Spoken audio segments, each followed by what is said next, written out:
El domingo en casa de mi hijo cuando mi abogado me envió un mensaje. Llámame ahora mismo, no vayas. Lo que había descubierto sobre el plan de mi nuera y mi hijo lo cambió todo para siempre. Mi mano temblaba sosteniendo la rasuradora eléctrica cuando la pantalla de mi teléfono se iluminó.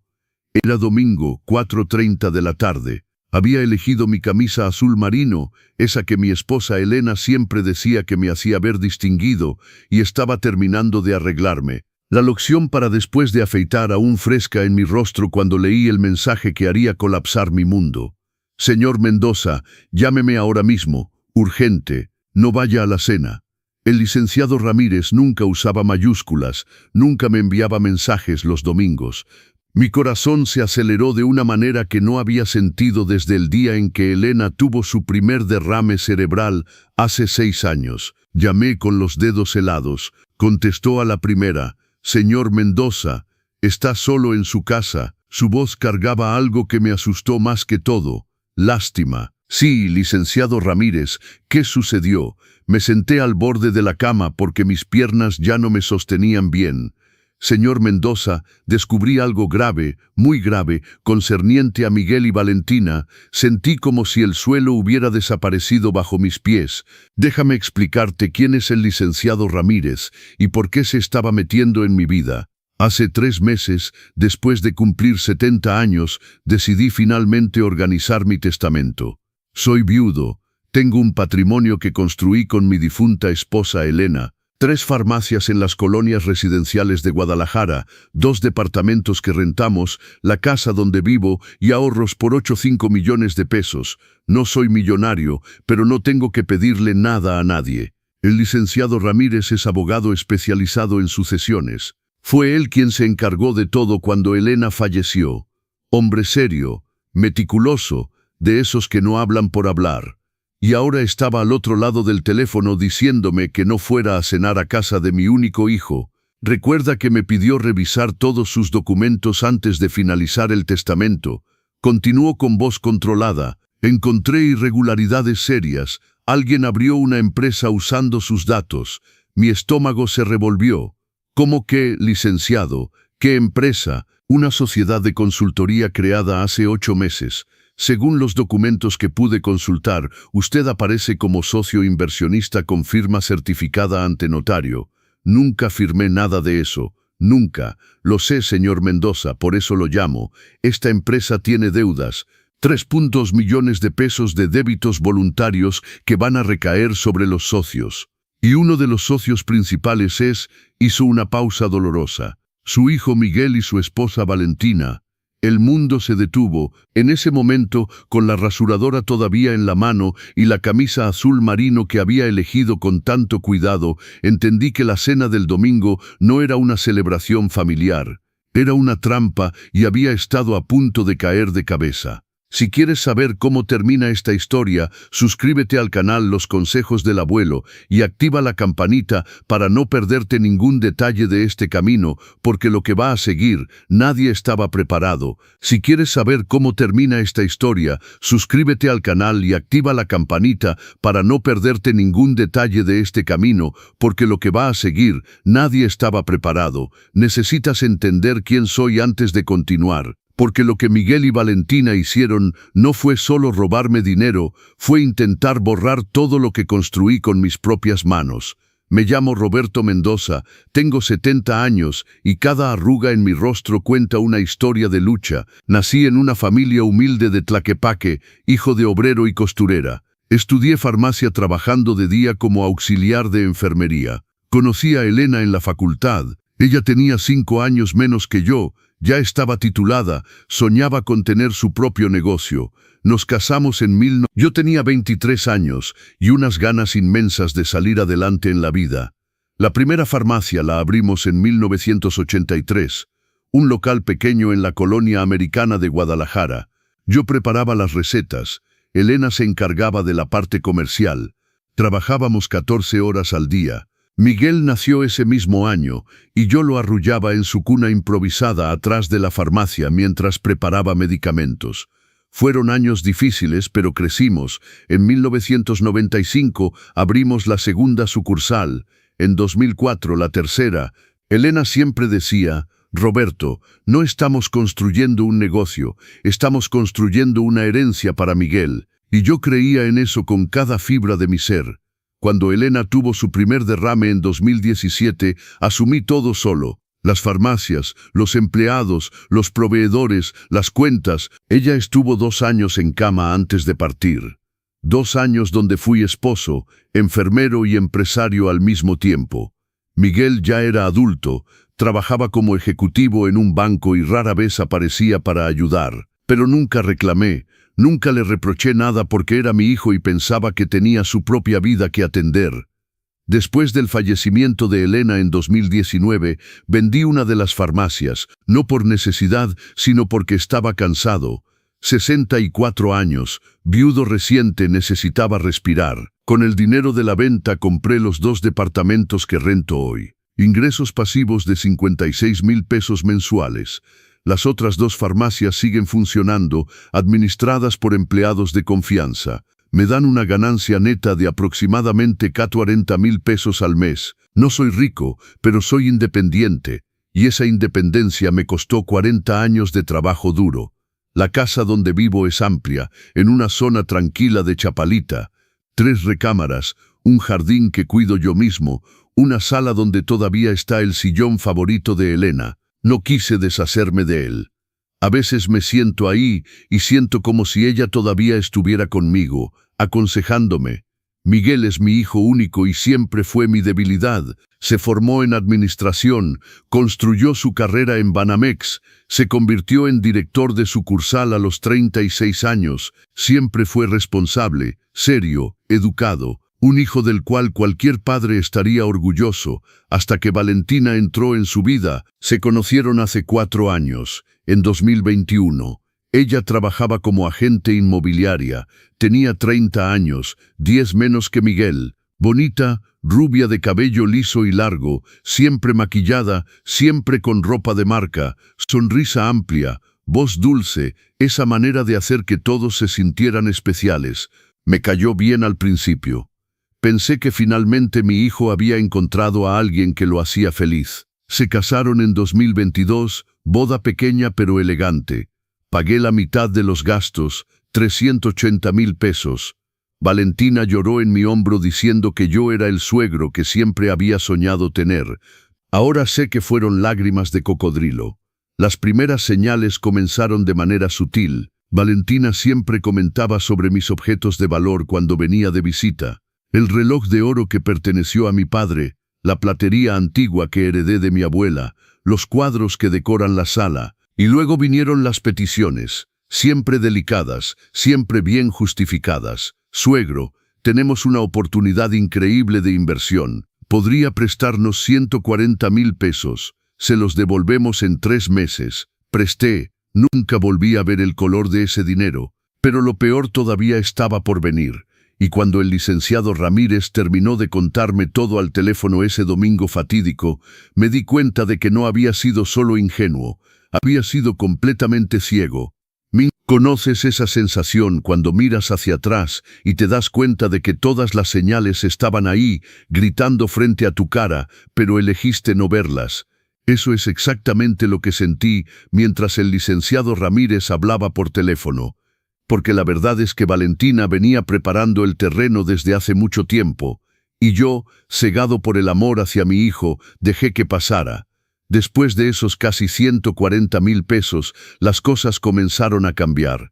Miguel empezó a visitarme menos seguido. Antes venía todos los domingos a comer conmigo. Platicábamos durante horas.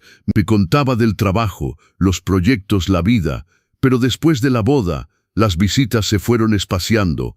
Papá, estamos arreglando la casa nueva. Papá, Valentina no se siente bien. Papá, tenemos mucho trabajo. Siempre una excusa diferente. Y yo, que nunca quise ser ese padre asfixiante, aceptaba todo sin cuestionar. Valentina empezó a llamarme más seguido. Al principio pensé que era para compensar la ausencia de Miguel. Pensé que estaba tratando de crear un vínculo conmigo. Conversaciones largas sobre trivialidades, sobre decoración, sobre sus amigas. Yo escuchaba todo con paciencia, feliz de tener una nuera que se preocupaba por mí. pero siempre, siempre, las conversaciones terminaban de la misma manera. Suegro, ¿ya pensó en viajar más, disfrutar de la vida, tanto que ha trabajado? Estas farmacias no son una carga, tanta responsabilidad a su edad. ¿No cree que es momento de ir más despacio, vender algunos bienes, invertir en algo más tranquilo? Plantaba las semillas con cuidado, nunca directa. Siempre lanzaba la idea al aire y la dejaba fermentar. Y luego estuvo el episodio del reloj. El reloj de oro de mi difunto padre, una pieza hermosa, delicada, con mecanismos suizos. No vale una fortuna en dinero, pero vale todo en sentimiento. Era la pieza que papá usaba todos los días, y cuando murió me lo dejó con una nota. Para Roberto, que cuidó de mí como nadie. Valentina vio el reloj en una visita y quedó hipnotizada. Suegro, qué reloj tan maravilloso, es una antigüedad. Le conté la historia con cariño. Ella escuchó atentamente, con esa sonrisa que yo todavía no sabía descifrar. 3 semanas después me llamó. Don Roberto, tengo un evento importante de la inmobiliaria, una gala con inversionistas. ¿Puedo pedirle un favor enorme? ¿Me presta el reloj de su padre? Solo por una noche. Prometo cuidarlo como si fuera mío. Dudé. Ese reloj no debía salir de mi muñeca. Pero ella insistió. Dijo que serían solo unas horas, que me dejaría fotografiarla usándolo para que yo viera qué bonito se veía. Presté. Fue hace 6 meses. Nunca volví a ver ese reloj. Cada vez que sacaba el tema, Valentina tenía una excusa diferente. Ay, suegro, está en la caja fuerte del banco. Tengo miedo de andar con él en la calle. Estoy esperando llevarlo con el relojero para una limpieza antes de regresárselo. Ay, recuérdeme la próxima vez, siempre se me olvida traerlo. Miguel, cuando le hablaba del tema, solo suspiraba. Papá, no hagas drama por un reloj. Valentina lo va a regresar. Drama, llamó drama a mi dolor. También estuvo la cena de hace 2 meses que ahora cobra todo su sentido. Me invitaron a comer en un restaurante elegante en Andares. Pagué la cuenta, 3.600 pesos, porque Miguel dijo que andaba apretado de fin de mes. Durante el postre, Valentina volvió a sacar el tema. Don Roberto, Miguel y yo estábamos platicando. ¿Ha escuchado de la donación de bienes en vida? Es una estrategia inteligente para evitar impuestos futuros. Mi estómago se revolvió, pero ella continuó tranquilamente, como quien habla del clima. Mucha gente lo hace. Usted distribuye los bienes mientras todavía está vivo, conserva el usufructo, y cuando llegue el momento que esperamos sea en muchos años, no hay burocracia, no hay sucesión complicada. Miguel asentía con la cabeza, pero evitaba mi mirada. Voy a pensarlo, fue todo lo que logré decir. Valentina sonrió. Esa sonrisa de quien sabe que plantó una semilla más. Sus visitas se volvieron aún más raras después de esa cena. Y cuando ocurrían, Miguel estaba diferente, más seco, más distante, como si yo fuera una carga, una obligación y no su padre. Empecé a dormir mal. Me despertaba en la madrugada con una opresión en el pecho, sin entender bien qué pasaba. Elena siempre decía que yo tenía un sexto sentido para la gente falsa. Roberto, tú sientes cuando algo no anda bien, y todo andaba mal. Solo que yo no quería admitirlo porque admitir significaría aceptar que mi hijo, el niño que arrullé atrás de la farmacia, al que crié solo durante los últimos años de enfermedad de su madre, estaba planeando algo contra mí, hasta ese domingo, hasta esa llamada telefónica que heló mi sangre, hasta que el licenciado Ramírez dijo las palabras que nunca imaginé escuchar. Señor Mendoza, falsificaron su firma, y la cena de hoy era para hacerle firmar un poder notarial, un poder que les daría control total sobre sus bienes. Licenciado, repita eso lentamente. Mi voz salió temblorosa, casi inaudible. El licenciado Ramírez respiró profundo del otro lado de la línea. Escuché el ruido de papeles que se movían. Señor Mendoza, se lo voy a explicar todo con calma, pero necesita estar sentado. Está sentado. Ya lo estaba. Mis piernas no me sostendrían de pie para escuchar lo que iba a seguir. Hace 8 meses, en marzo de este año, se abrió una empresa llamada MC Consultores e Inversiones S.A.D.C.V. Los socios mayoritarios son Miguel Mendoza y Valentina Morales. Hasta ahí nada grave. El problema es que en los documentos de apertura, usted aparece como inversionista con un aporte inicial de 1,9 millones de pesos. Mi corazón se disparó. Nunca invertí nada, nunca firmé nada. Lo sé, señor Mendoza, por eso lo llamo. Cuando fui a hacer la revisión completa de sus documentos para el testamento, encontré esta empresa vinculada a su RFC. Me puse a investigar. La firma que está en los estatutos fue certificada ante notario, pero hizo una pausa pesada. No fue usted quien firmó. Sentí náuseas. ¿Cómo lograron eso? La falsificación de firmas es más común de lo que se piensa, especialmente en casos de familia. Deben haber usado alguno de sus documentos, quizás un poder viejo, un cheque, cualquier cosa con su firma real. Y un falsificador competente logra replicarla. El notario no puede saber si es legítima cuando los documentos parecen estar en orden. Mi mente daba vueltas. ¿Cuándo le di algún documento a Miguel? ¿Cuántas veces firmé papeles sin leer bien porque él decía es solo un trámite, papá? El licenciado Ramírez continuó, y cada palabra era como un golpe en el estómago. La empresa está registrada desde hace 8 meses, pero empezó a acumular deudas hace 5 meses. 3,2 millones de pesos de débito con proveedores fantasma, facturas falsas. Es un montaje bien hecho, señor Mendoza. Crearon deudas voluntarias que van a recaer sobre los socios de la empresa. Y como usted aparece como inversionista, van a exigir que pague. Y si no lo hago, entonces los acreedores pueden embargar sus bienes personales, la casa, los departamentos, los ahorros, todo. Cerré los ojos con fuerza, la habitación giraba, pero hay algo peor. El licenciado Ramírez continuó, y yo no sabía cómo algo podía ser peor que esto. Logré acceder al historial de la empresa a través de un contacto en el SAT. No es la primera vez que Valentina hace esto. Mi sangre se heló. ¿Cómo que no es la primera vez? Valentina Morales ya estuvo casada antes, con un empresario de León llamado Héctor Salinas. Él tenía 60 años cuando se casaron. Ella tenía 28. 3 años después del matrimonio, él lo perdió todo. Una empresa fantasma, deudas inexplicables, bienes embargados. Héctor tuvo un derrame 2 meses después de perder la casa donde vivía. Murió 6 meses más tarde. Valentina desapareció con la herencia que quedó, un departamento pequeño y unos 100,000 pesos. Tuve ganas de vomitar, y Miguel lo sabe. No puedo asegurarlo, señor Mendoza, pero sé que está profundamente involucrado. Los dos abrieron una cuenta bancaria conjunta de la empresa. Los dos firman documentos. Su hijo no es víctima aquí, es cómplice. La palabra cómplice resonó en mi cabeza como una campana fúnebre. Mi hijo, mi único hijo, el que cargué en brazos, al que enseñé a caminar, al que sostuve solo cuando su madre cayó enferma, me estaba robando. ¿Y la cena de hoy, licenciado? ¿Qué tiene que ver? Obtuve información por una colega que trabaja en la misma notaría. El viernes, Miguel estuvo ahí pidiendo poderes amplios, poderes que dan facultades ilimitadas al apoderado para vender bienes, mover cuentas, tomar decisiones financieras a nombre de otra persona. Mi respiración se bloqueó.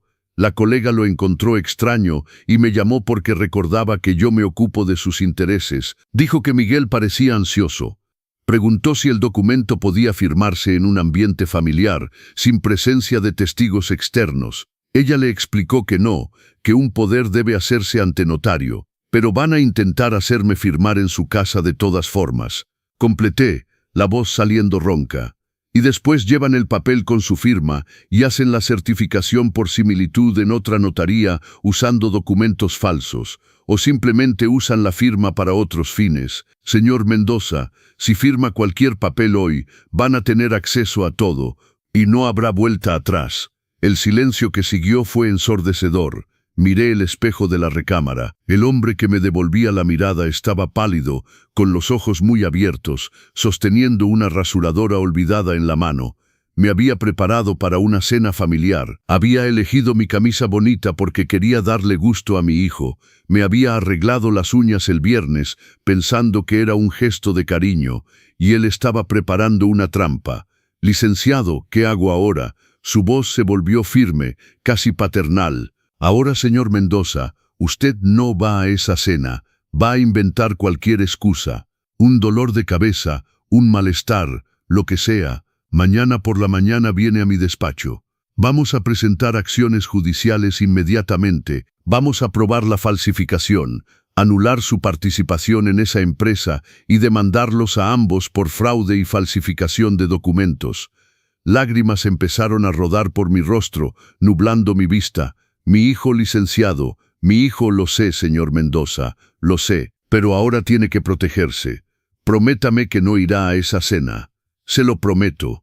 Colgué el teléfono y me quedé sentado al borde de la cama, sosteniendo el celular con ambas manos. La camisa azul marino de repente parecía demasiado pesada, la loción nauseabunda. Me levanté, fui al baño y me lavé la cara. El agua fría mezclada con las lágrimas se llevó todo por el drenaje. Miré mi reflejo, un hombre de 70 años traicionado por su propia sangre. Tomé el teléfono. Miguel ya había enviado 2 mensajes. «Papá, ¿ya vienes? Valentina hizo ese gratín de papa que te encanta. Papá, si algo pasa, avísame. Besos». Leí esas palabras y algo dentro de mí se rompió.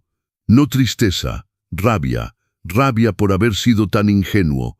Rabia por haber confiado ciegamente. Rabia por haber ignorado todas las señales porque no quería ver la verdad.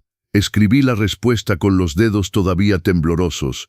«Hijo, no voy a poder ir. Tengo una migraña terrible. Perdón, nos vemos otro día». Su respuesta llegó demasiado rápido, demasiado desesperada. «Papá, tómate una pastilla y ven, es importante. Tenemos que hablarte de algo, de un poder notarial, de robarme todo lo que me tomó una vida construir. No puedo, hijo. Otro día lo platicamos». No hubo más respuestas.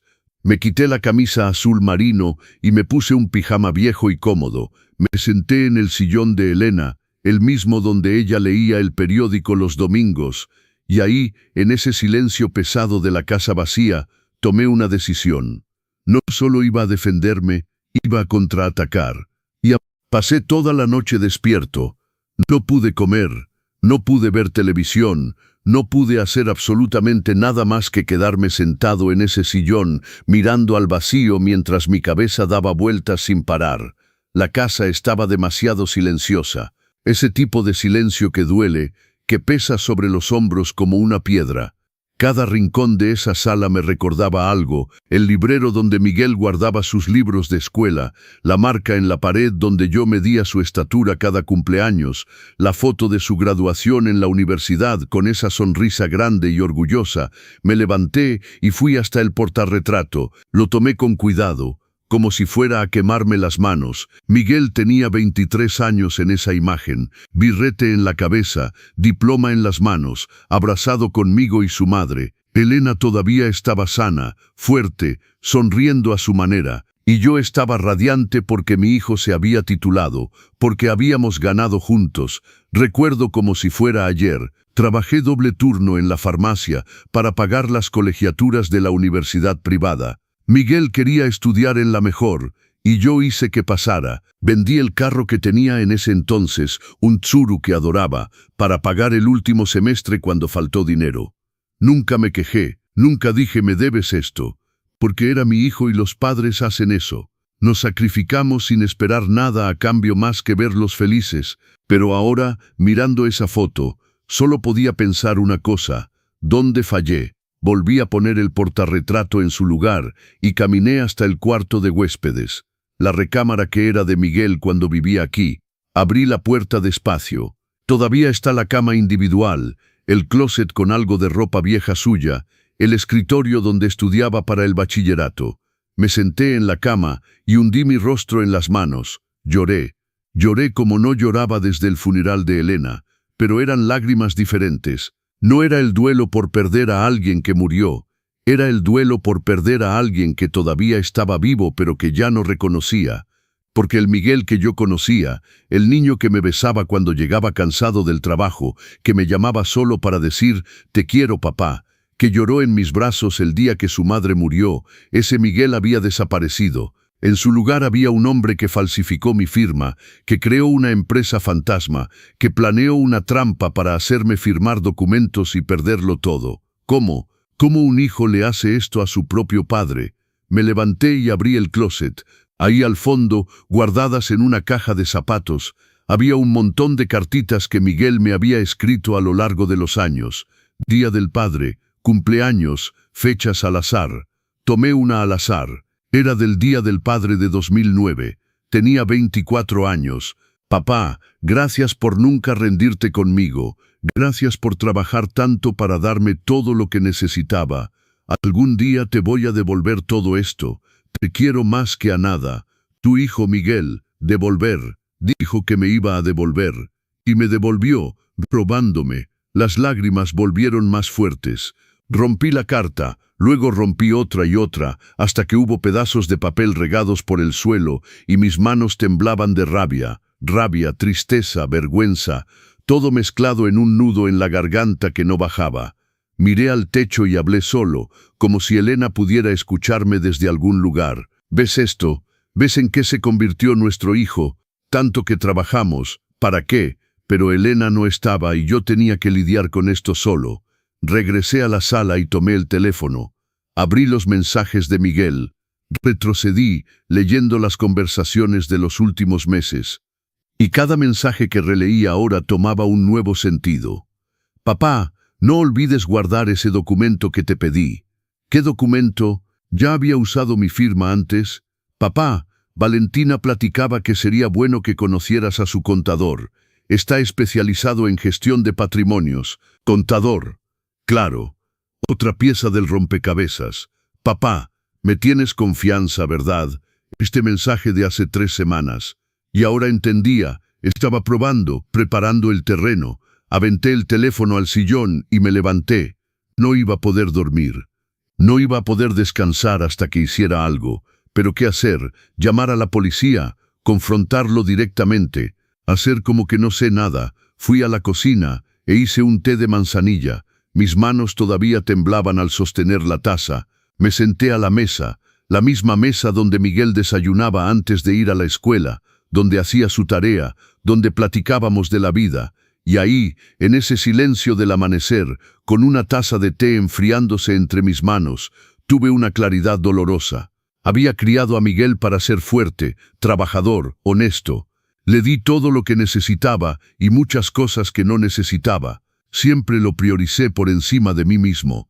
Y de alguna forma, en ese proceso, lo convertí en alguien que piensa que merece todo sin esfuerzo, que cree que mi patrimonio le pertenece por derecho, que piensa que puede manipularme porque siempre fui el padre que nunca niega nada.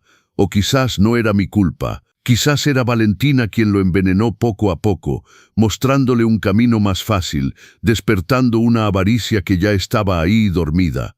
No importaba, el resultado era el mismo. Mi hijo me había traicionado de la peor manera posible, no con violencia, no con palabras duras, sino con una sonrisa en la cara, una invitación a cenar y un cuchillo escondido detrás de la espalda.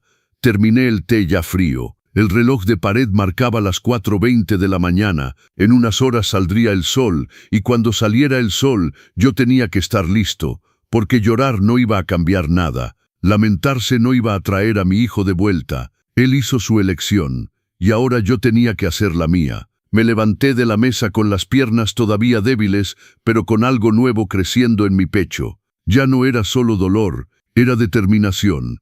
Pensaba que yo era débil, que era demasiado viejo para reaccionar, que el amor de padre me haría aceptar cualquier cosa. Se equivocaron. Entré al baño, me lavé la cara, me arreglé el cabello, miré el espejo.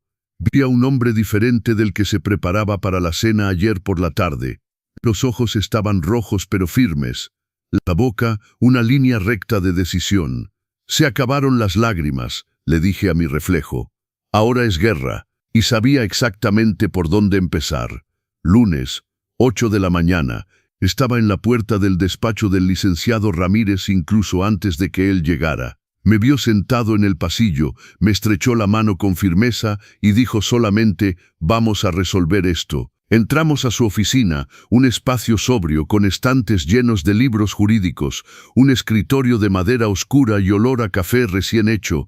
Me sirvió una taza sin preguntarme si quería, sabía que la necesitaba. Señor Mendoza, ante todo, ¿cómo se encuentra? Vivo, respondí. Y era verdad. Después de esa noche en blanco, después de todas las lágrimas, me había despertado diferente, más lúcido, más fuerte, listo para actuar.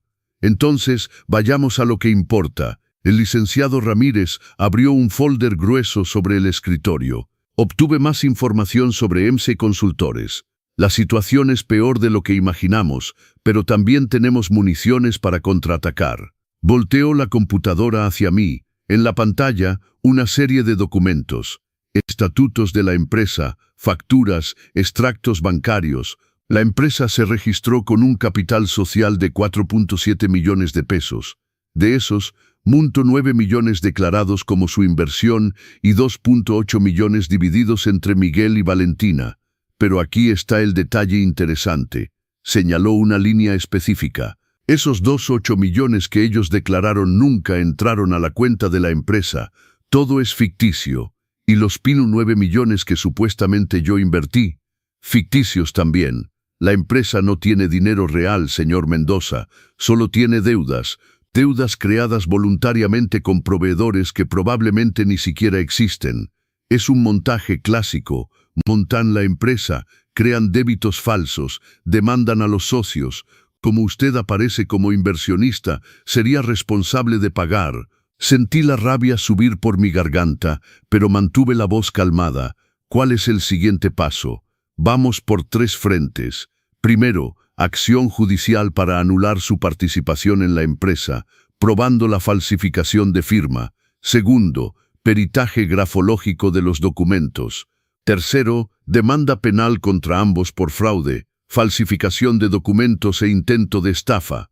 Hizo una pausa y me miró a los ojos. Pero antes de eso debo sugerirle algo que puede ser incómodo. Hable.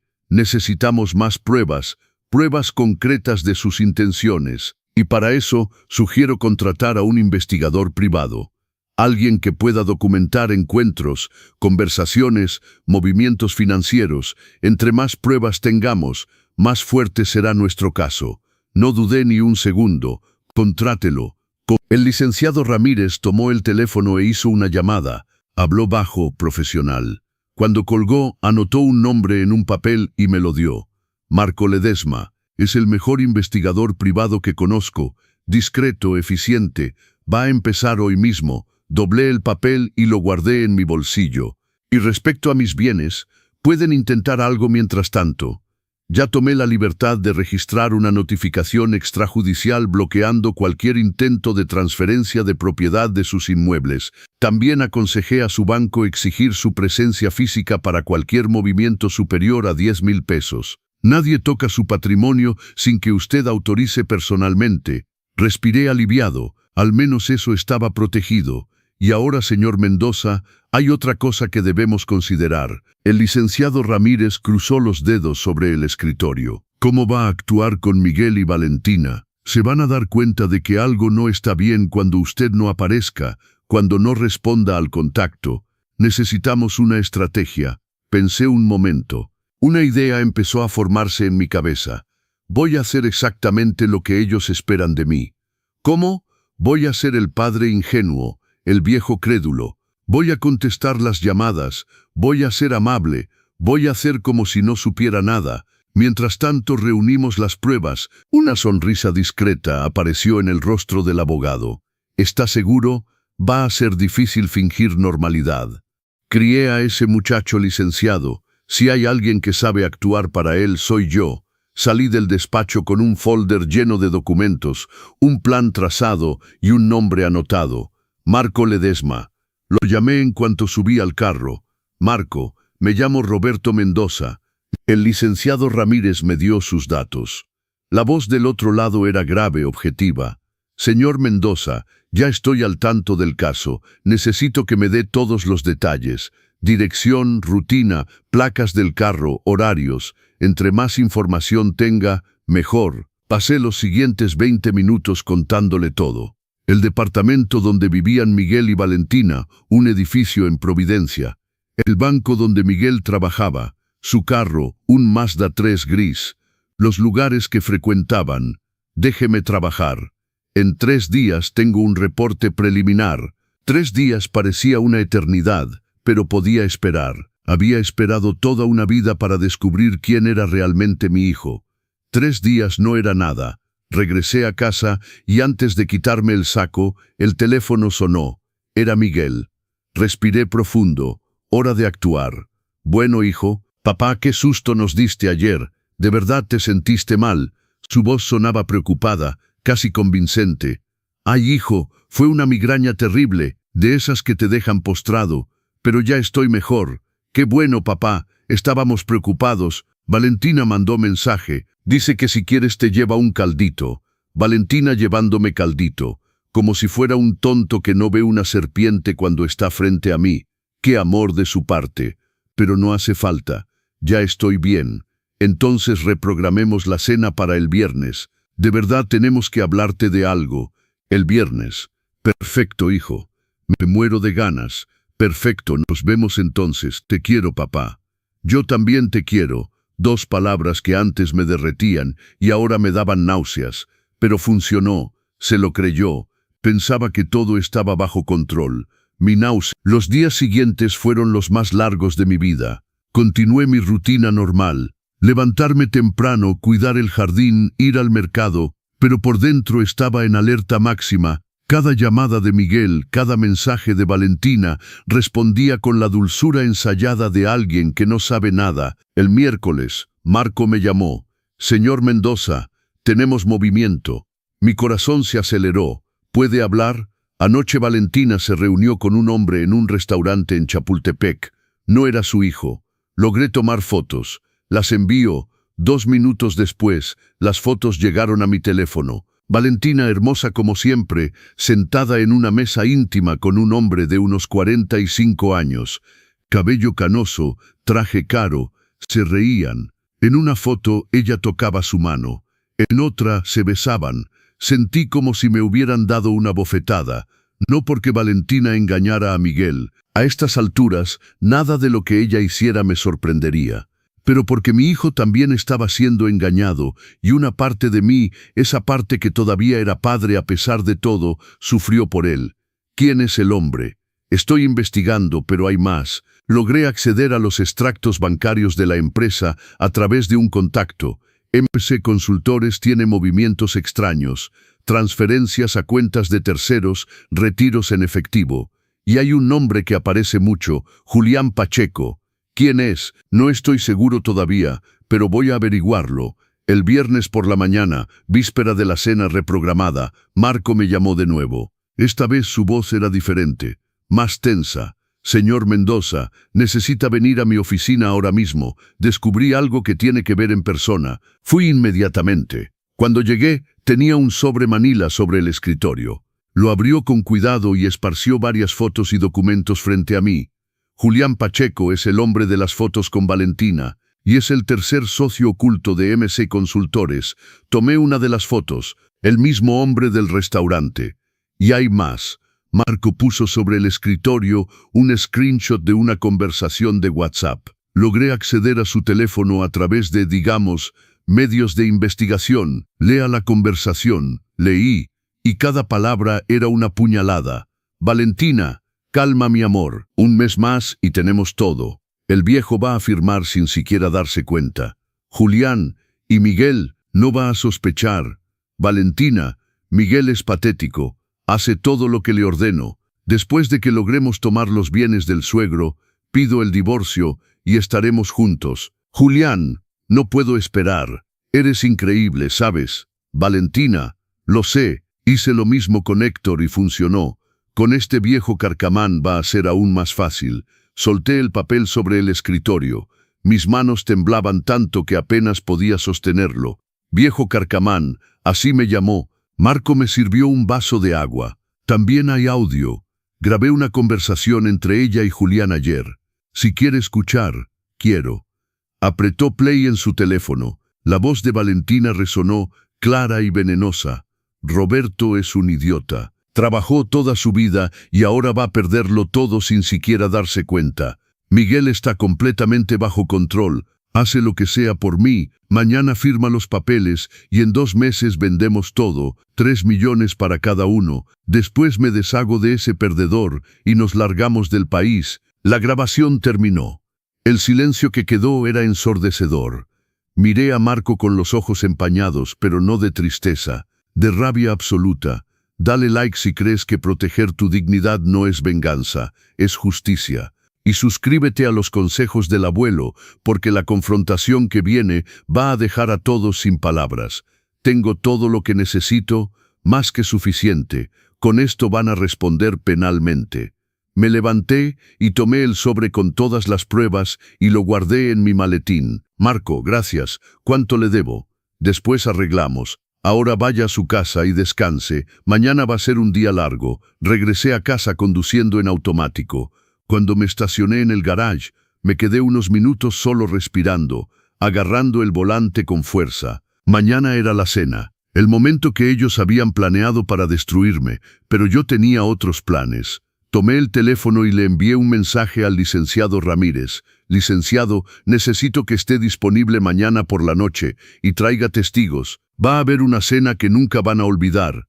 El viernes amaneció con un cielo gris pesado. Parecía que hasta el clima sabía que algo estaba a punto de pasar. Me desperté a las 6 de la mañana, aunque no había dormido bien. Pasé la noche repasando todo en mi cabeza. Las pruebas, el plan, cada palabra que iba a decir. No podía equivocarme, no podía dejar que la emoción hablara más fuerte. Hice café y me senté en la mesa de la cocina con el sobre que Marco me había dado. Lo abrí otra vez solo para estar seguro de que todo estaba ahí. Fotos de Valentina con Julián, screenshots de las conversaciones, el audio donde me llama idiota, documentos de la empresa fantasma, su historial criminal en León donde había hecho lo mismo con su difunto suegro anterior. Todo estaba ahí. Todas las pruebas que necesitaba para destruir su plan, pero mientras más miraba, más una pregunta martillaba en mi cabeza. ¿Hasta dónde sabía Miguel de todo esto? ¿Sería posible que mi hijo realmente estuviera siendo manipulado y que Valentina lo hubiera envenenado poco a poco, convirtiéndolo en cómplice sin que él se diera cuenta de la gravedad? Tomé el teléfono y abrí sus mensajes viejos. Retrocedí, buscando algo, lo que fuera, que me diera una pista sobre quién era realmente. Entonces encontré una conversación de hace 2 meses. Era tarde en la noche. Miguel había bebido y mandó una serie de mensajes. Papá, siempre trabajaste tanto. A veces pienso que mereces disfrutar más de la vida. No sé, viajar, descansar, no tienes que seguir cargando ese peso tú solo. En ese momento lo encontré tierno. Ahora lo veía con otros ojos.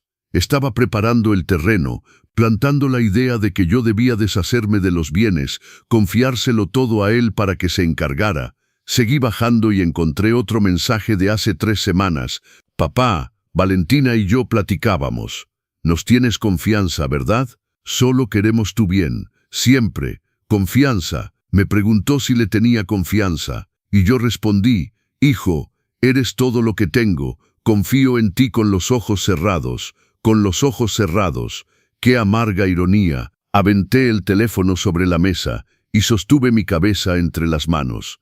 No quería creer que mi hijo estuviera totalmente consciente de la estafa. Pero las pruebas no mentían. El teléfono sonó.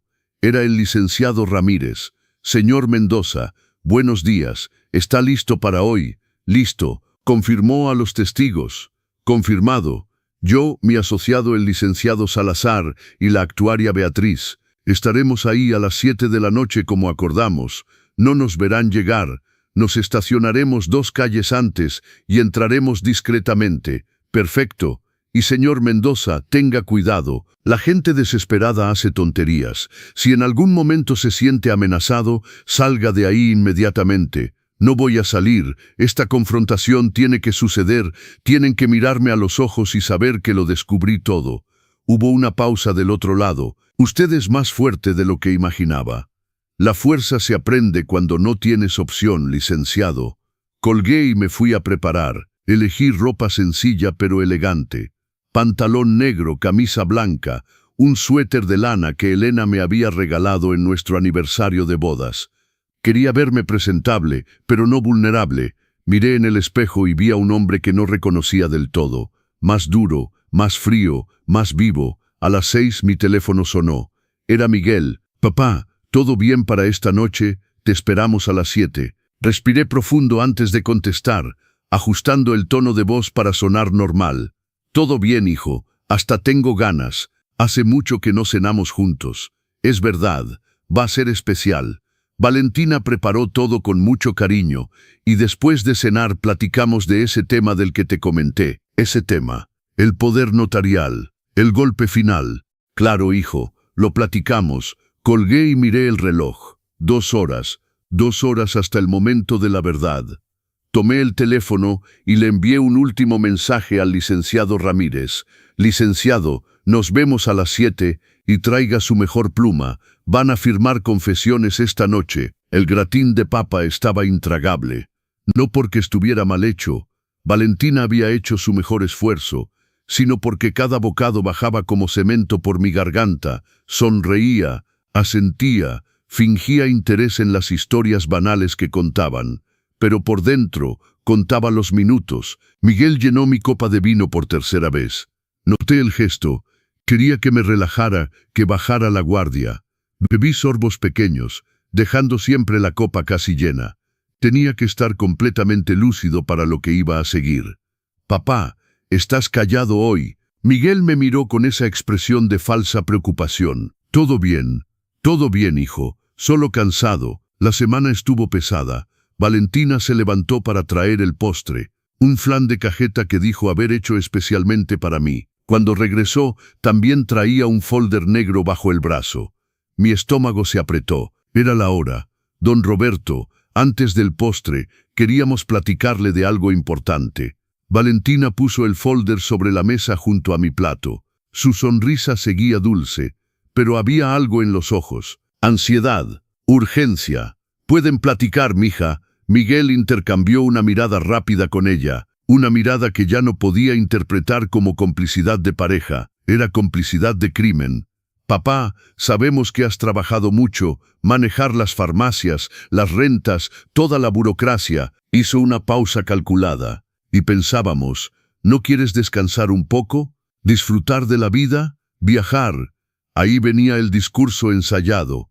«Viajar estaría bien, la verdad», respondí manteniendo el tono ligero. «Siempre quise conocer Portugal». «Exactamente». Valentina aplaudió, animada. «Y para eso tiene que deshacerse de esas preocupaciones. Por eso Miguel y yo preparamos una solución».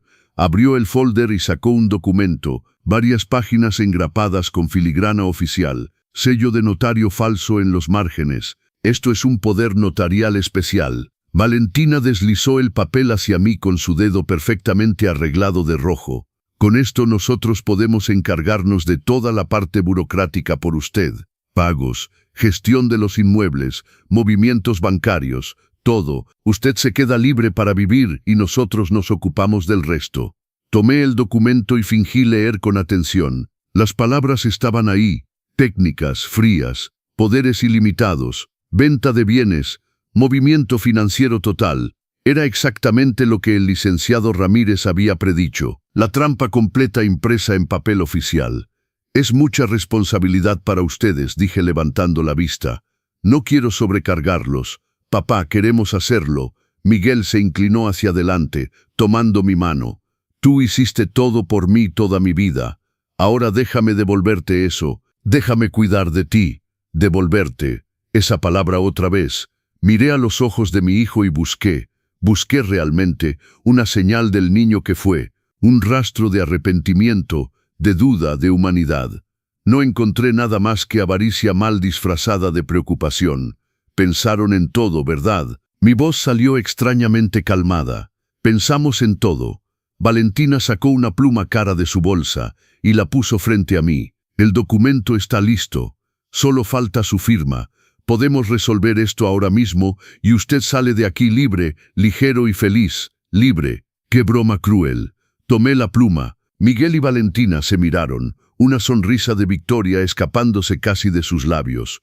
Puse la punta de la pluma sobre la línea de firma y me detuve. «Antes de firmar, ¿puedo hacer una pregunta?» «Claro, papá». Miguel todavía sostenía mi otra mano, Ustedes creen que soy idiota. El silencio que cayó sobre la mesa era tan pesado que se podía escuchar el tic-tac del reloj en la pared. Valentina parpadeó confundida. ¿Cómo? Solté la pluma sobre la mesa con un golpe seco. Pregunté, ¿creen que soy idiota? Miguel soltó mi mano. Papá, ¿de qué hablas? Me levanté de la silla y tomé mi maletín. Saqué el folder que estaba ahí dentro. El folder con todas las pruebas. Lo puse sobre la mesa con fuerza, derramando la copa de vino de Valentina. El líquido rojo se esparció sobre el mantel blanco como sangre. Hablo de esto, abrí el folder y empecé a esparcir los documentos sobre la mesa. MC Consultores e Inversiones S.A.D.C.V. Empresa fantasma abierta hace 8 meses con mi firma falsificada. 3.2 millones de pesos de deuda fraudulenta. El color desapareció del rostro de Miguel. Papá, ¿puedo explicar? Explicar entonces. Aventé más papeles sobre la mesa. Explica cómo mi firma apareció en documentos que nunca vi. Explica cómo crearon una empresa usando mis datos sin mi conocimiento. Espera, Valentina se levantó, intentando mantener la compostura. Don Roberto, creo que hay un malentendido. ¿Un malentendido? Me reí, una risa amarga, sin humor. Entonces explícame esto. Puse las fotos de ella con Julián sobre la mesa. Fotos de ella besándolo en el restaurante. Fotos de los dos entrando juntos a un hotel. El rostro de Miguel se retorció de shock. ¿Qué? Valentina, ¿quién es ese hombre? ¿Ese hombre? Respondí por ella. Es Julián Pacheco, socio oculto de su empresa fantasma, y el amante de tu esposa. Valentina se puso blanca, completamente blanca. No es verdad, ¿verdad? Miguel se levantó tan rápido que la silla cayó hacia atrás. Tomé mi teléfono y apreté play en el audio. Su voz llenó la sala. Roberto es un idiota. Trabajó toda su vida y ahora va a perderlo todo sin siquiera darse cuenta. Miguel está completamente bajo control. Hace lo que sea por mí. Mañana firma los papeles y en 2 meses vendemos todo. 3 millones para cada uno. Miguel se levantó tan rápido que la silla cayó hacia atrás. Valentina, ¿dijiste eso? Ella abrió la boca pero no salió ningún sonido. Continué, implacable, aventé los screenshots de las conversaciones sobre la mesa. Estos son mensajes entre tú y Julián planificando cómo dividir mi patrimonio, planificando pedirle el divorcio a Miguel después de obtener todo, planificando irse del país. Tomé otro documento, y esto es tu historial completo, Valentina. Héctor Salinas, tu difunto suegro anterior. Qué coincidencia que perdiera todo antes de morir, ¿verdad? La misma empresa fantasma, la misma estafa, solo cambiaste de víctima. Valentina empezó a temblar, lágrimas aparecieron en sus ojos, lágrimas falsas, desesperadas. Miguel, puedo explicar. Te lo juro, cállate. Gritó tan fuerte que me asusté. Nunca había visto a mi hijo gritar así. Todo esto es verdad. Ella sollozaba ahora, pero no respondía. Entonces Miguel se volvió hacia mí, y en sus ojos finalmente vi algo real. Pánico. Papá, yo no sabía nada de Julián. No sabía que ella iba pero sabías de la empresa. Mi voz salió fría como hielo. Sabías de la falsificación. Sabías que me estaban robando. Puse sobre la mesa los screenshots de sus conversaciones con Valentina. Los mensajes donde expresaba dudas pero seguía con el plan. Donde decía, es mi padre pero elegía el dinero de todas formas. Miguel leyó sus propias palabras y se desplomó en la silla, enterrando su rostro en las manos. Papá, lo siento. ¿Lo sientes? Sentí las lágrimas quemar mis ojos, pero no las dejé caer. ¿Lo sientes porque te descubrieron o porque ibas a robarme? Yo no. Valentina dijo que estarías bien, que solo era para ayudarnos a empezar. Nunca quise. Elegiste. Mi voz resonó en el departamento. Elegiste falsificar mi firma. Elegiste crear esta farsa. Elegiste hacerme venir aquí hoy para que firmara un poder falso. En ese momento el timbre sonó. Caminé hasta la puerta y la abrí. Del otro lado estaba el licenciado Ramírez, el licenciado Salazar y la actuaria Beatriz, exactamente como habíamos planeado. Buenas noches, señor Mendoza. El licenciado Ramírez entró seguido de los demás. Miguel y Valentina nos miraban como animales acorralados. Valentina intentó correr hacia la recámara, pero el licenciado Salazar bloqueó el camino. Nadie va a ningún lado. Soy abogado y testigo oficial. Todo lo que se ha dicho aquí ha sido grabado. El licenciado Ramírez puso un nuevo folder sobre la mesa. Miguel Mendoza y Valentina Morales tienen 48 horas para deshacer completamente MC Consultores, devolver cada peso que fue desviado a nombre del señor Mendoza y firmar una confesión completa de participación en falsificación de documentos e intento de fraude. Y si no lo hacemos, la voz de Valentina salió ronca, desesperada. Entonces respondí yo, entonces presento una demanda penal completa. Responden ambos por fraude, falsificación de documentos, asociación delictuosa, y Valentina específicamente también responde por el caso de Héctor Salinas. La investigación se va a reabrir con las nuevas pruebas. Miré a Miguel, lloraba en silencio, destruido, y hay más, continué. Rehice mi testamento ayer, ya no estás en él. El 70% de mi patrimonio va a instituciones de protección a adultos mayores contra el abuso financiero. El 30% restante va para tu prima Elena, que siempre fue honesta conmigo. Papá, por favor. Miguel se levantó, intentando acercarse. Retrocedí un paso. No me toques, ya no eres mi hijo. Las palabras salieron lentamente, cortando como navajas. Eres un extraño que lleva mi apellido, y de ahora en adelante somos solo eso, extraños. Miguel cayó de rodillas en el suelo, literalmente cayó. Sus piernas cedieron y se desplomó ahí, en la sala que hace unos minutos parecía el escenario perfecto de una trampa exitosa. Papá, no, por favor, no hagas esto. Sollozaba, las manos temblando. Me equivoqué, lo sé que me equivoqué. Pero soy tu hijo. Miré a este hombre a mis pies e intenté, realmente intenté, sentir algo más que asco, lástima quizás, compasión, el amor de padre que dicen es incondicional, pero no sentí nada, solo un vacío inmenso donde antes había cariño. Dejaste de ser mi hijo el momento en que decidiste robarme. Un hijo no falsifica la firma de su padre. Un hijo no crea empresas fantasmas para desviar el patrimonio. Un hijo no mira a su padre a los ojos y miente. Valentina, recargada en la pared, tenía los ojos vidriosos de pánico. Todo el barniz de elegancia había caído. No era más que una estafadora común atrapada en flagrancia. Don Roberto, señor Mendoza, intentó dar un paso adelante, pero el licenciado Salazar levantó la mano. Silencio. Usted no tiene derecho a hablar ahora. Tengo derecho. Valentina explotó. La voz rasposa. Usted no entiende. Miguel estaba ahogado, trabajando como condenado en ese banco sin perspectivas, sin futuro. Usted tiene tanto y no lo usa. Lo guarda todo como si se lo fuera a llevar a la tumba. Entonces era mi obligación financiar su vida fácil. Mi voz subió de tono por primera vez. Trabajé 40 años para construir lo que tengo. 40 años levantándome a las 5 de la mañana, atendiendo clientes, administrando empleados, pagando cuentas. Y tú, que apareciste hace 4 años en su vida, crees tener derecho a lo que es mío. Miguel es tu hijo, era de él por derecho. Derecho. Una risa áspera salió de mi garganta como una navaja. Tenía derecho a trabajar, a construir su propio patrimonio, a tomar sus propias decisiones, no a robarme. Beatriz, la actuaria, anotaba todo en una tableta. Cada palabra, cada gesto, todo estaba siendo documentado oficialmente. El licenciado Ramírez se acercó a Miguel, que todavía estaba en el suelo. Levántate, compórtate como hombre.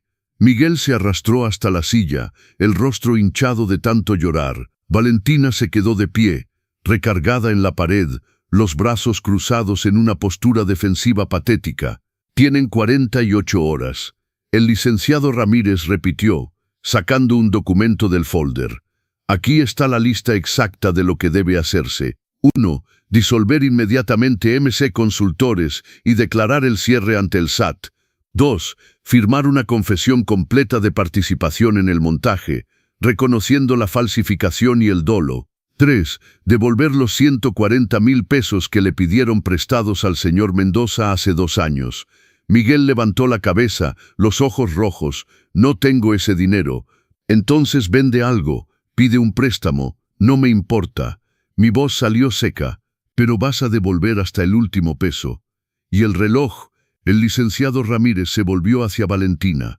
El reloj de oro del difunto suegro del señor Mendoza. ¿Dónde está? Valentina mordió su labio inferior, mirando al piso. ¿Dónde está mi reloj, Valentina?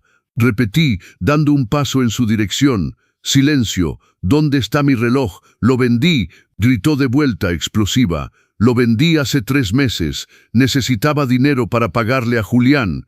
Estaba reclamando su parte del montaje. Sentí como si me hubieran dado un golpe en el estómago. Ese reloj, la última pieza física que me conectaba con mi padre, con la memoria de toda una vida. ¿Cuánto obtuviste? 110,000 pesos. 110,000 pesos. Vendió una pieza que valía mucho más que eso por 110 miserables mil pesos para pagarle a su amante. Voy a devolver el dinero, voy a comprar otro idéntico. No existe otro idéntico, imbécil, grité. Y esta vez no pude contener las lágrimas. Ese reloj tenía 45 años de historia. Tenía el sudor de mi padre, su amor, los recuerdos de toda una vida. No puedes comprar eso, no puedes devolver eso. Valentina se encogió contra la pared, finalmente en silencio. El licenciado Ramírez puso su mano en mi hombro suavemente. Señor Mendoza, me alejé, limpiándome las lágrimas con el dorso de la mano. No iba a dejarlos verme quebrar, no ahora. Me volví hacia Miguel, que miraba sus propias manos como si pertenecieran a otra persona. ¿Sabías que lo había vendido? Asintió, miserable. ¿Sabías y no me dijiste nada? Otro asentimiento. ¿Sabías y dejaste que me robara la memoria de tu propio abuelo? Miguel empezó a llorar otra vez, pero esta vez no dijo nada. No había nada que decir. La verdad estaba ahí, desnuda y cruda. Imposible de maquillar. Tienen 48 horas. El licenciado Ramírez anunció. Ni un minuto más. O cumplan todo lo de este documento, o enfrentan cargos penales completos. Tomé mi maletín y ajusté mi suéter. Adiós, Miguel, y salí. Cerré la puerta detrás de mí. En el pasillo, mis piernas flaquearon. El licenciado Salazar me sostuvo del brazo. Calmadamente, señor Mendoza. Respire. Respiré profundo 3 veces. El aire entraba y salía con dificultad, como si mis pulmones hubieran olvidado cómo funcionar. Ya está hecho, murmuré. Se acabó. Fue increíble ahí adentro. Beatriz dijo con admiración genuina en la voz. Nunca vi a alguien enfrentar una situación así con tanta dignidad. Dignidad era lo que quedaba. No el amor de un hijo, no la familia que soñé tener, solo la dignidad. Salimos del edificio en silencio. El aire fresco de la noche me golpeó la cara. Respiré hondo, llenando mis pulmones. Era libre. Pasaron 3 meses desde aquella noche. 3 meses que parecieron 3 años o 3 días. El tiempo se volvió extraño para mí. Elástico, a veces arrastrándose, a veces demasiado rápido. Miguel y Valentina cumplieron el acuerdo. En las 48 horas exactas, el licenciado Ramírez recibió todos los documentos. MC Consultores oficialmente cerrada, la confesión firmada, el comprobante de transferencia de los 140,000 pesos de vuelta a mi cuenta. No tuve noticias directas de ellos. Me enteré por terceros. Porque la vida en una ciudad es así. Todos terminan sabiendo todo. Valentina pidió el divorcio 2 semanas después. Se mudó a Ciudad de México intentando empezar de nuevo lejos de las miradas curiosas. Pero las autoridades de León reabrieron la investigación sobre la muerte de Héctor Salinas. Con las nuevas pruebas que el licenciado Ramírez envió, ella responde a juicio por fraude y falsificación. Todavía no ha sido condenada, pero su expediente está marcado para siempre. Julián Pacheco desapareció, literalmente. Cerró las redes sociales, abandonó el departamento donde vivía, huyó como rata cuando el barco empezó a hundirse. Y Miguel perdió su empleo en Banamex. Cuando la institución descubrió su participación en el fraude documental, no hubo conversación, despido por causa grave, sin derecho a nada. Intentó encontrar trabajo en otras instituciones financieras, pero la noticia se regó rápido en el medio bancario. Nadie quería contratar a alguien con esa mancha en su historial. Me enteré de que vive en un departamento pequeño rentado en la colonia Oblatos, trabajando como vendedor independiente de seguros, ganando lo mínimo para sobrevivir. Una parte de mí, esa parte terca que todavía era padre a pesar de todo, sintió un apretón en el pecho cuando me enteré. Pero no fue suficiente lástima para hacerme retroceder. Él tomó decisiones, ahora vive con ellas. Yo también tomé decisiones. La primera fue vender las 2 farmacias que quedaban. No porque necesitara el dinero, sino porque me di cuenta de que me aferraba a esos negocios por apego, no por necesidad. Elena llevaba 6 años de muerta. Era tiempo de dejar ir también ese capítulo. Las vendí a los 2 por un valor justo, 8 millones de pesos en total. Buenos compradores, empleados que ya conocían el negocio. Me quedé tranquilo sabiendo que la herencia que construimos continuaría, solo que en otras manos. Con ese dinero y lo que ya tenía ahorrado, hice algo que nunca imaginé tener el valor de hacer. Viajé. Me fui a Portugal, solo. Pasé 20 días recorriendo Lisboa, Oporto, Coimbra, los pueblos del Alentejo. Comí bacalao en restaurantes de esquina. Tomé viño do Porto mirando el río Duero. Caminé por las calles empedradas hasta que me dolieron los pies. Y por primera vez en décadas no estaba cuidando de nadie. No tenía que rendirle cuentas a nadie. No tenía que ser fuerte para alguien más que para mí mismo. Fue liberador de una manera que no sabía que era posible. Cuando regresé, la casa me pareció diferente, más pequeña quizás, o era yo quien había crecido por dentro. Redecoré algunas habitaciones. Doné la ropa de Elena que todavía estaba en el closet. Era tiempo. Convertí la recámara que había sido de Miguel en un taller. Empecé a pintar. No soy bueno, pero no importa, es mío. Hice una donación de 1.800.000 pesos a la Asociación Protección Adultos Mayores México, una organización que combate el abuso financiero contra personas de la tercera edad. El presidente de la institución vino personalmente a agradecerme. Dijo que mi historia, sin mencionar nombres por supuesto, iba a ayudar a concientizar a otras familias. Espero que ayude. Espero que alguna persona en algún lugar note las señales antes de que sea demasiado tarde. Rehice mi testamento como había prometido, 70% para instituciones de caridad. No solo la Asociación Protección Adultos Mayores, sino también asilos, casas hogar, proyectos sociales. El 30% restante para Elena, mi sobrina. Elena tiene 10 años menos que Miguel. Siempre fue cariñosa conmigo, me visitaba sin interés, me llamaba solo para saber cómo estaba. Cuando se enteró de lo que pasó, vino a mi casa y se quedó una semana entera solo para hacerme compañía. No pidió nada, no juzgó, solo estuvo ahí. Ese es el tipo de amor que vale la pena. Una tarde, 2 meses después de aquella noche fatídica, mi teléfono sonó. Era un número que conocía de memoria aunque no lo tuviera guardado en el directorio. Miguel. Me quedé mirando la pantalla vibrar, su nombre parpadeando. Mi dedo flotó sobre el botón para contestar. Pero no contesté. Dejé que entrara al buzón de voz. 5 minutos después llegó un mensaje de voz. Me quedé 15 minutos mirando ese icono verde antes de tener el valor de apretar. Su voz estaba cansada, ronca. Papá, sé que no quieres hablar conmigo. Lo entiendo. Solo quería decirte que lo siento de verdad. No hay un día que no me despierte odiándome por lo que hice. Lo arruiné todo. Te perdí a ti, perdí mi empleo, perdí mi vida, y lo merezco. Sé que lo merezco. Solo quería que supieras que te amo. Siempre te amé. Y voy a pasar el resto de mi vida intentando ser el hombre que tú trataste de enseñarme a ser, aunque nunca lo sepas, aunque nunca volvamos a hablarnos. Perdóname, papá, por todo. Escuché el mensaje 3 veces. La primera lloré. En la segunda me quedé en silencio. En la tercera ya estaba seco de lágrimas. No respondí, porque el perdón no es lo mismo que la reconciliación. Puedo perdonar lo que hizo algún día, quizás cuando la herida haya cicatrizado completamente, pero eso no significa que deba tenerlo de vuelta en mi vida.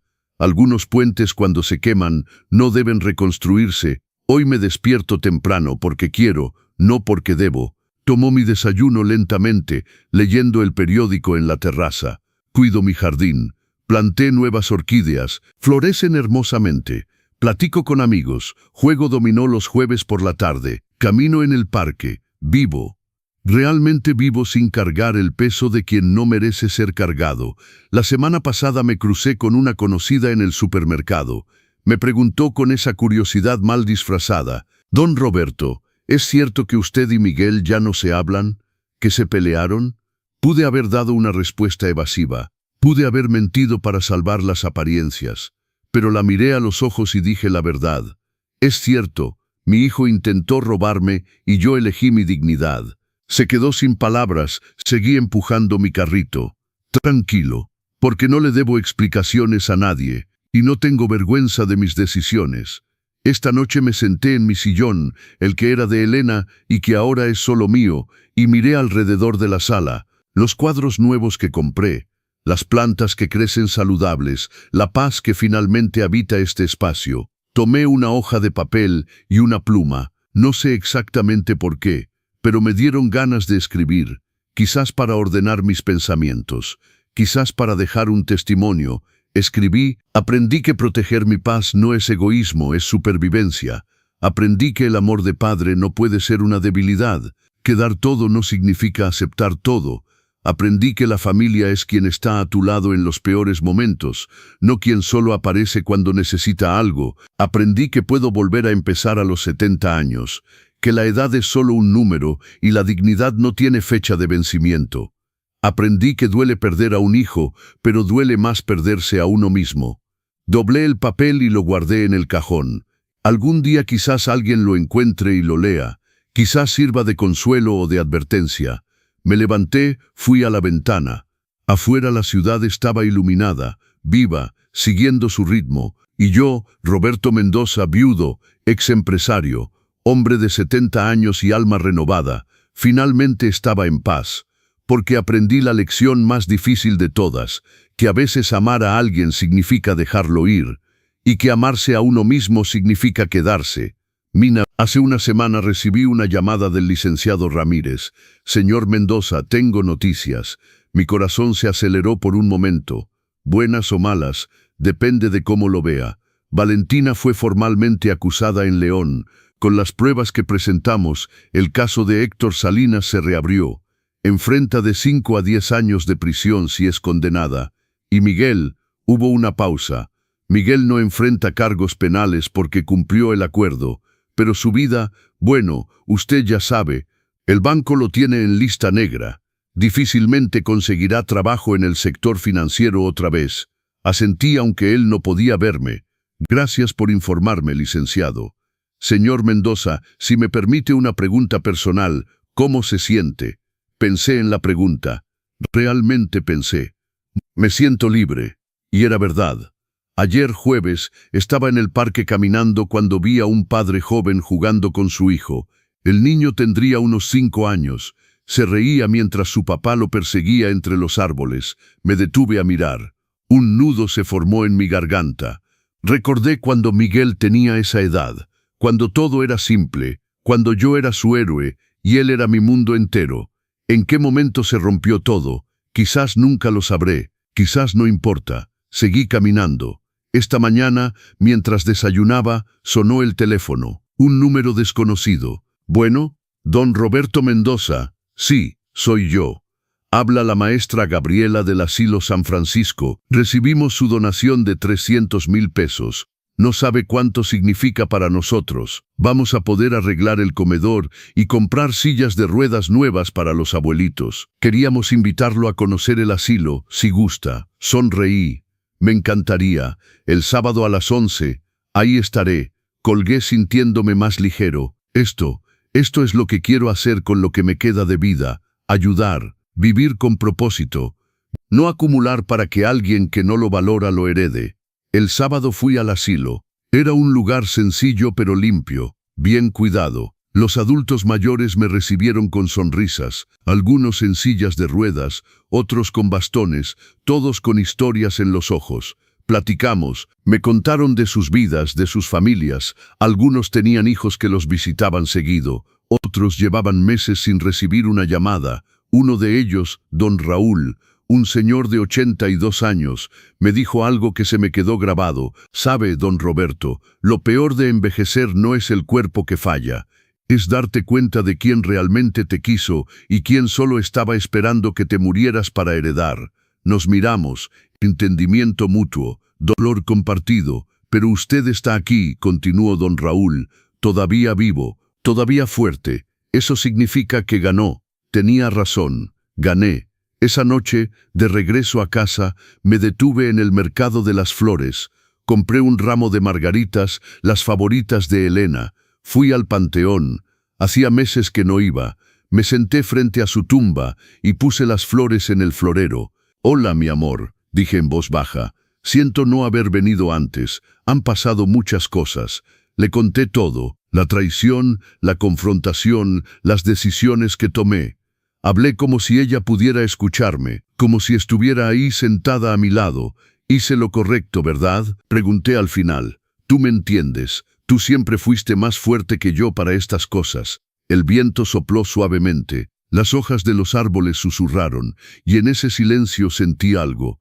No sé si fue real o imaginación, pero sentí como si Elena me dijera: «Estoy orgullosa de ti». Si esta historia te ha tocado el corazón, suscríbete a los consejos del abuelo y comparte este mensaje. Escribe en los comentarios desde dónde nos ves y qué lección te llevaste, porque juntos somos más fuertes. Me limpié las lágrimas y sonreí. Gracias, mi amor, por todo, por los años que tuvimos, por Miguel, a pesar de todo, por enseñarme a ser fuerte. Me levanté, toqué la lápida suavemente. Descansa en paz. Yo voy a estar bien. Y lo estaba, realmente estaba bien. Manejé de regreso a casa mientras el sol se ponía. El cielo estaba pintado de naranjas y rosas. Hermoso.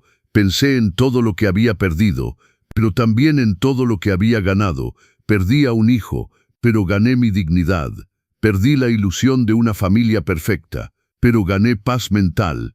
Perdí años de mi vida cuidando a alguien que no lo merecía, pero gané tiempo para cuidarme a mí mismo, y eso, me di cuenta, era suficiente. Hoy es sábado. Han pasado 6 meses desde aquella cena que lo cambió todo. Me desperté como todos los días ahora, sin alarma, sin prisa, sin ese peso en el pecho que cargué durante años, sin siquiera darme cuenta de que estaba ahí. Preparé café, me senté en la terraza con el periódico.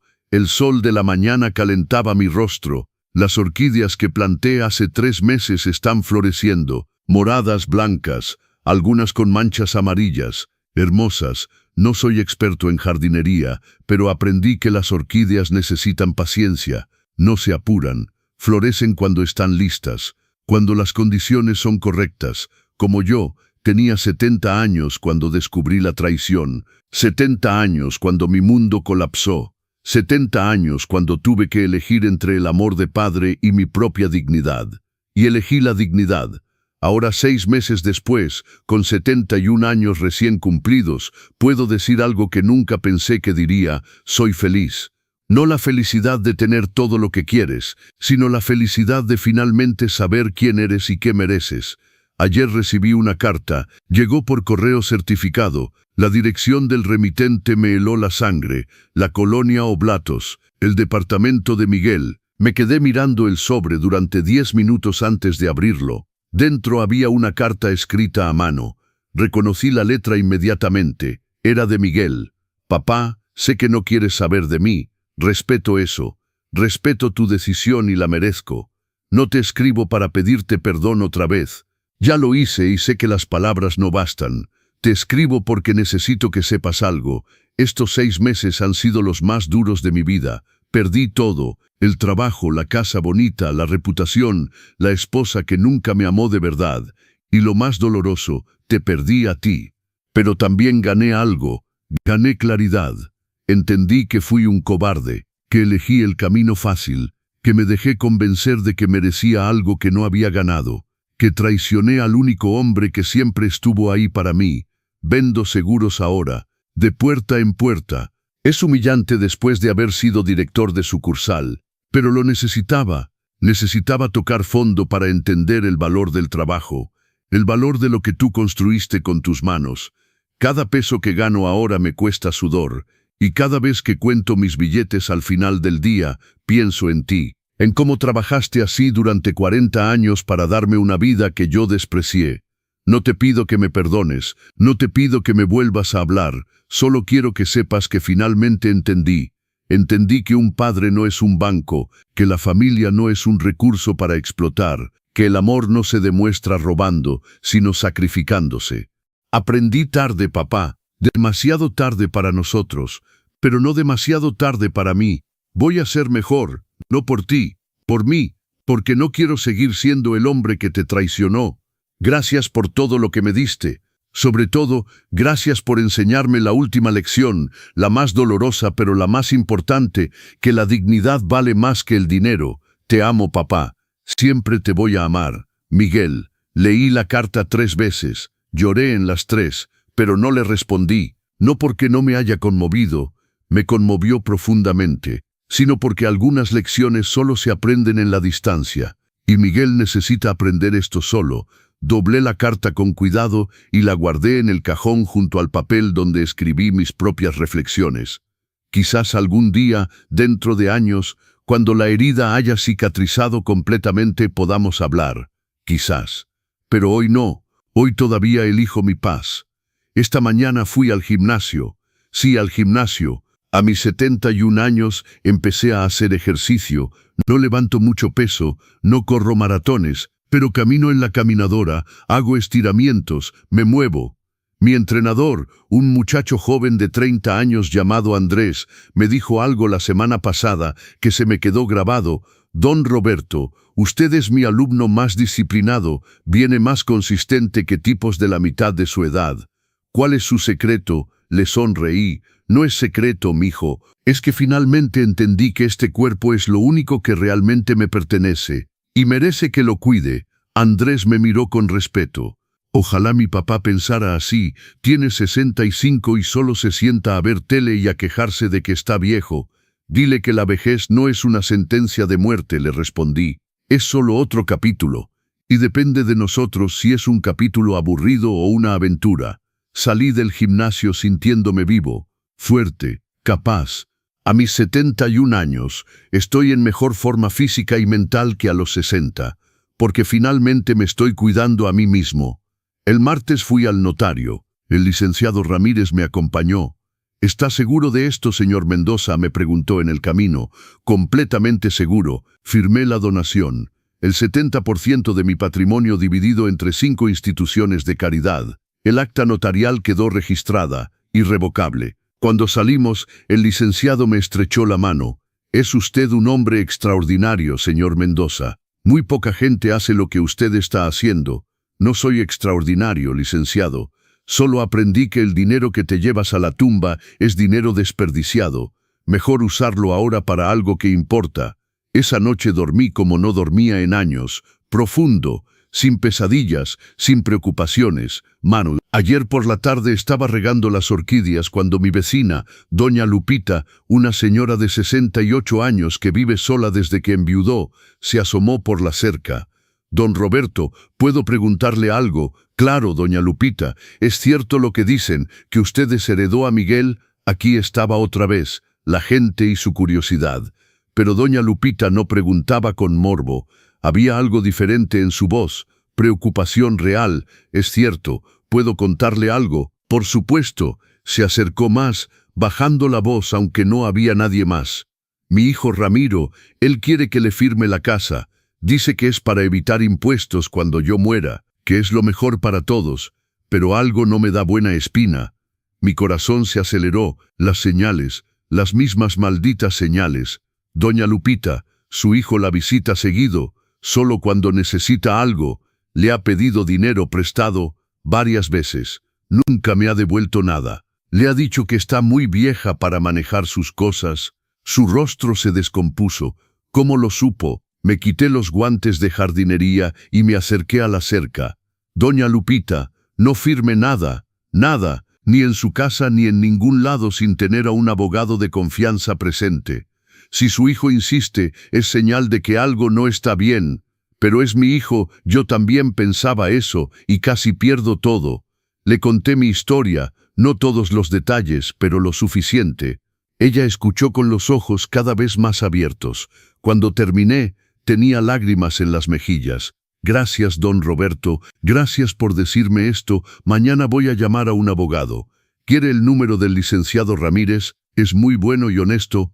Por favor, le di el número. Se fue agradecida. Esa noche no pude dormir pensando en cuántas personas mayores están pasando por lo mismo, cuántos hijos están esperando que sus padres mueran para heredar, o peor, apurándolo con fraudes y engaños.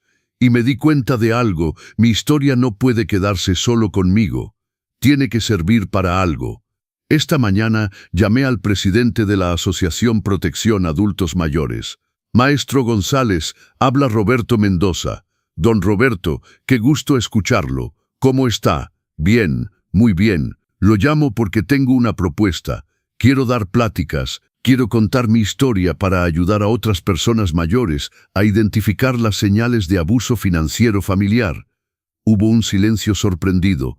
Don Roberto, eso sería increíble. ¿Está seguro? Es muy valiente de su parte exponer algo tan personal. Estoy seguro, si mi dolor puede evitar el dolor de otra persona, vale la pena. ¿Cuándo puede empezar? Cuando ustedes digan.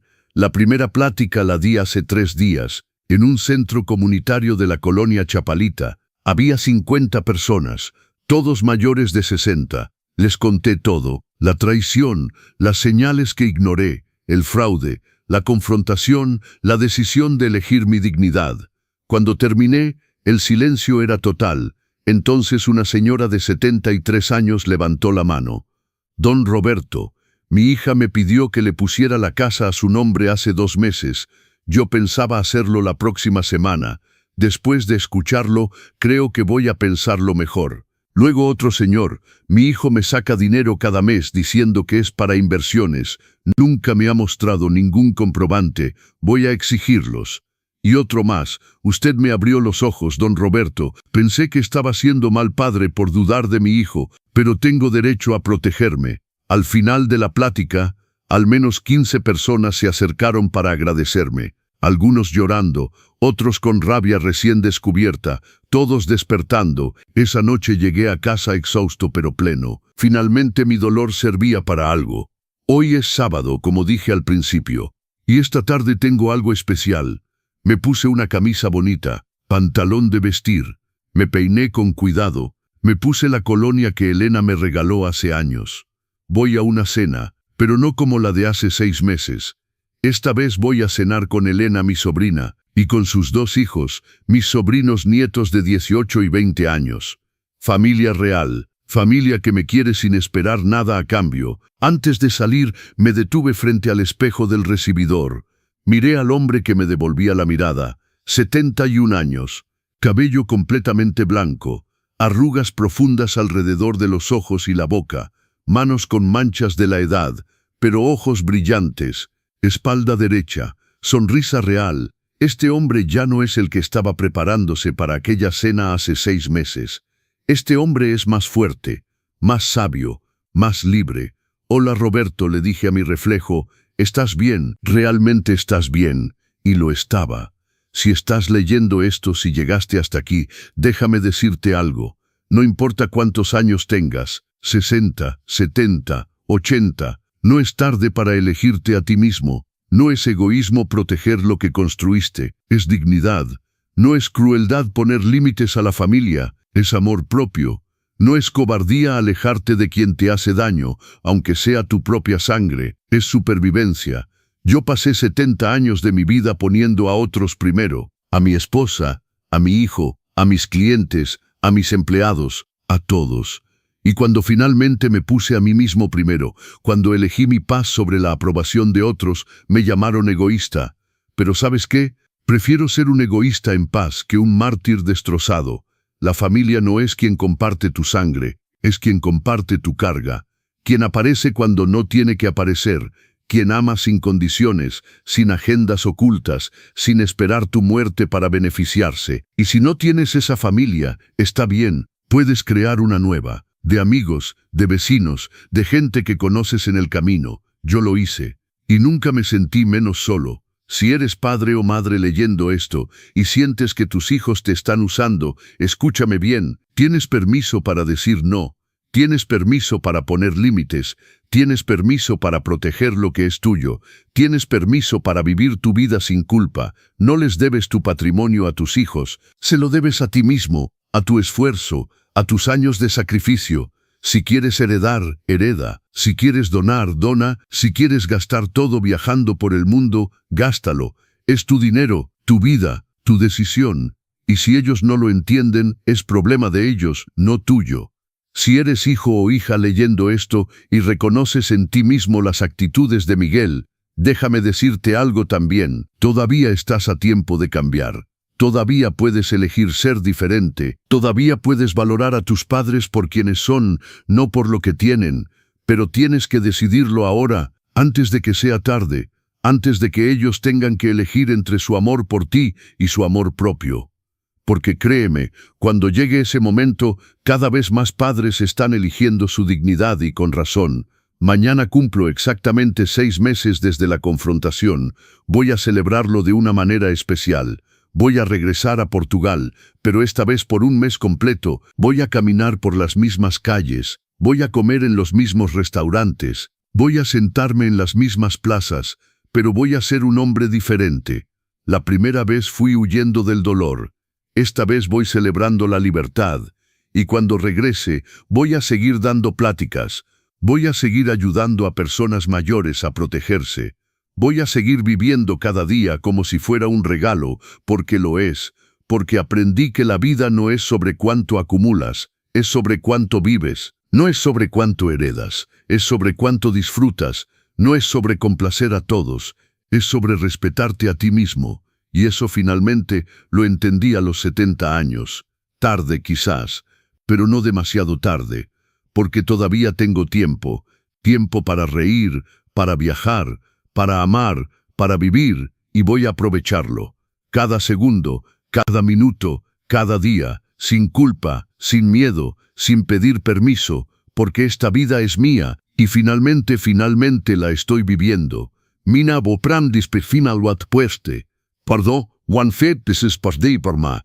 Yo termino esta historia en mi terraza, con una taza de café ya frío, mirando el atardecer. El cielo está pintado de naranja y morado. Las orquídeas se mecen con la brisa. En la sala mi teléfono suena, no lo contesto, ya sé quién es. Elena confirmando la cena. Le responderé en un momento. Ahora solo quiero estar aquí, en este momento, disfrutando la paz que tanto me costó conseguir. Cierro los ojos y respiro profundo. Huelo las flores del jardín, siento el aire fresco en mi rostro, escucho el canto de los pájaros preparándose para dormir, y sonrío, porque estoy vivo, realmente vivo, y a mis 71 años, recién estoy empezando a vivir de verdad. Si mi historia te tocó el corazón, si te identificaste con algo de lo que conté, déjame decirte una última cosa. Tú también puedes elegir. Tú también puedes empezar de nuevo. Tú también puedes vivir con dignidad. No importa tu edad, no importa tu situación, no importa quién te haya traicionado o lastimado. Siempre, siempre puedes elegirte a ti mismo. Y cuando lo hagas, cuando finalmente te pongas en primer lugar, vas a descubrir algo maravilloso, que la persona que más valía la pena cuidar todo